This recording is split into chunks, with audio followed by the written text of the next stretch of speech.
تلاوت بھی ہے. اگر کوئی سمجھے کہ میں نماز پڑھ رہا ہوں لیکن رکوع ہی کیے جائے، رکوع ہی کرتا رہے، مسلسل رکوع میں رہے، تو کیا آپ سمجھتے ہیں کہ اس کی نماز ادا ہو جائے گی؟ نہیں. کیوں نہیں ہوگی یار؟ نماز کا حصہ ادا کر رہا ہے تو نماز ادا ہونی چاہیے. اور اگر وہ اکیلا سجدہ کرتا رہے، سجدہ اہم رکن ہے نماز کا، اس کے بغیر نماز نامکمل ہے. اکیلا کچھ سجدے کیے جائے اس کی نماز ہو جائے گی؟ بولیے رہے بھائی، شاید بعض کے نزدیک ہو جائے گی، نہیں ہوگی. اگر کوئی اکیلی تلاوت کرتا رہے اس کی نماز ہو جائے گی.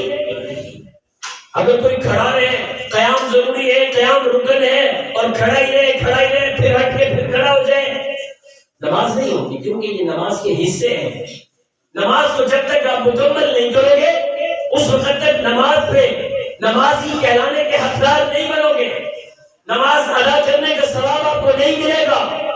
اسی طرح میرے محترم دوستو، جب تک دین کو اس کے اوپر مکمل طریقے سے آپ عمل نہیں کرو گے اس وقت تک دیندار کہلانے کا حق آپ کو حاصل نہیں ہوگی. اکیلی تبلیغ کا جنون ہے، اکیلے جہاد کا جنون ہے. جہادی آدمی کہتا ہے کہ بس سب میرے جہاد کے علاوہ کوئی مشن ہی نہیں ہے. اگر اس کا یہ مسئلہ ہے، سنیے آخری بات اس کرو، اگر وہ یہ کہتا ہے کہ جہاد اہم جز ہے، باقی بھی جز میرے لیے اہم ہے، پھر تو ٹھیک ہے. اگر وہ کہتا ہے میں جو ادا میں کر رہا ہوں وہ ٹھیک ہے، باقی سب غلط ہے، یہ غلط ہے.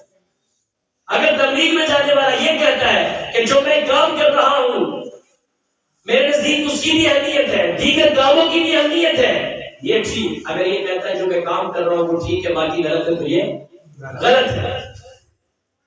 اس لیے میرے محترم دوستو، حضور علیہ الصلوۃ والسلام کی تبلیغ کی زندگی بھی میرے سامنے، حضور کی جہاد کی زندگی بھی میرے سامنے، حضور کی ہجرت اور نصرت کی زندگی بھی میرے سامنے، حضور کے فاقوں کی زندگی بھی میرے سامنے، حضور کی تبلیغ دین کی زندگی بھی میرے سامنے، اور حضور کی عبادت کی زندگی بھی میرے سامنے. تو حضور کی حکومت کی زندگی میرے سامنے کیوں نہیں؟